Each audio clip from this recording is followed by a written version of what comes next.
Whenever I boil a chicken for casseroles or a couple of human dishes, I always make sure I turn the leftovers into a batch of homemade bone broth for the dogs. Nothing goes to waste around here. That's just how we roll on the homestead.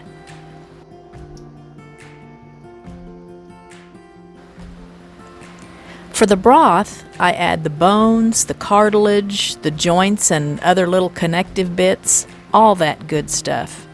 What I don't add is the skin, and if there are any big blobs of fat, I remove those too.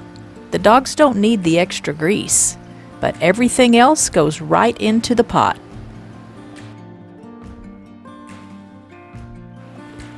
Bone broth has been around longer than any of us.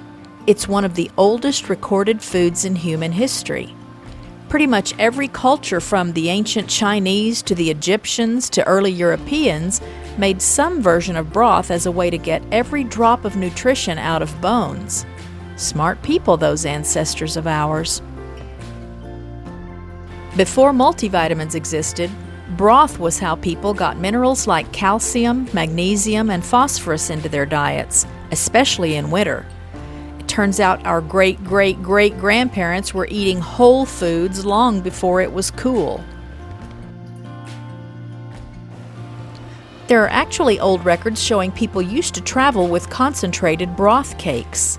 Think of it as the ancestor of bouillon cubes. They'd drop a chunk in hot water for an instant meal. Early backpackers were out here inventing instant ramen before instant ramen existed.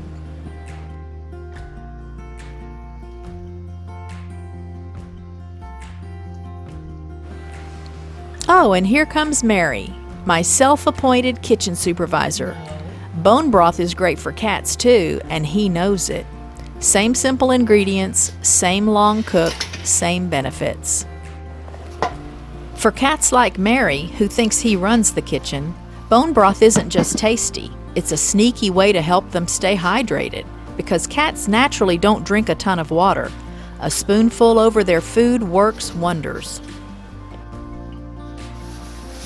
I try to pull every last usable piece of chicken off the bones for our meals, but listen, if a few little chunks end up sneaking into the scrap pile, that's not a problem.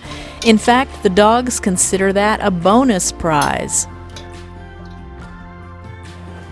And here's a fun kitchen distinction. Bone broth and chicken stock aren't actually the same. Stock cooks for a few hours and focuses on flavor.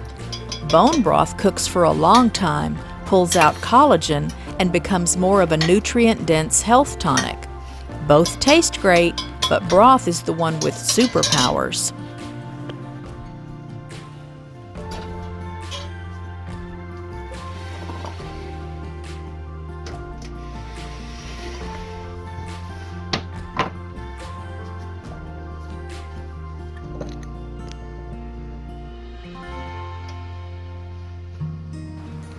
I also always add 2 to 3 tablespoons of apple cider vinegar. It helps break down the bones to release all that beautiful collagen, which supports joints, skin, digestion, basically every system in the body.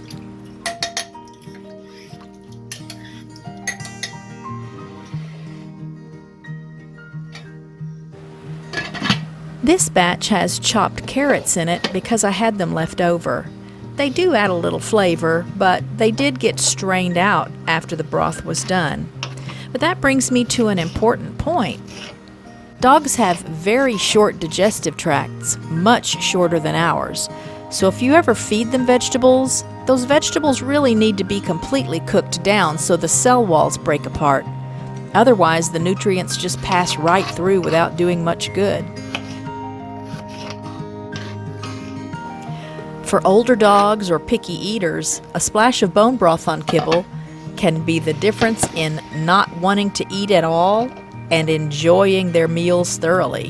It adds moisture, flavor, and a little nutrient boost all at once. And right about here is where I add one of my favorite ingredients, about 3 tablespoons of ground turmeric. Turmeric is like gold dust for older dogs, literally and figuratively. It supports whole body health, and it's especially good for aches, stiffness, and inflammation. It melts right into the broth as it cooks, so you don't have to worry about any gritty texture.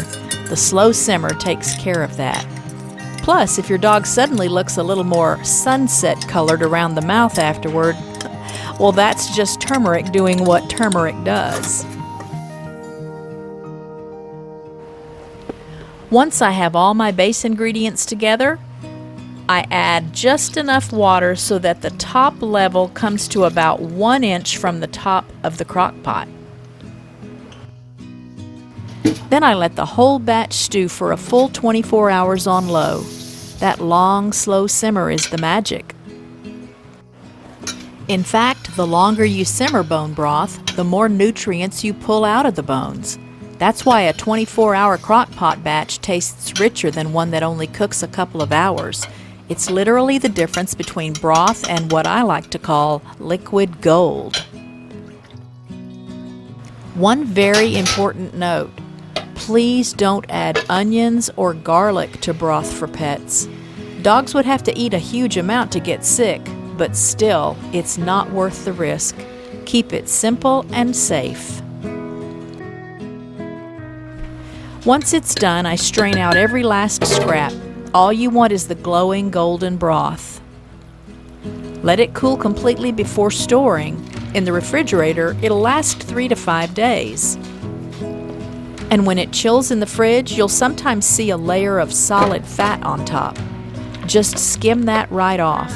I already remove big pieces during prep, but whatever's left gets lifted at that point.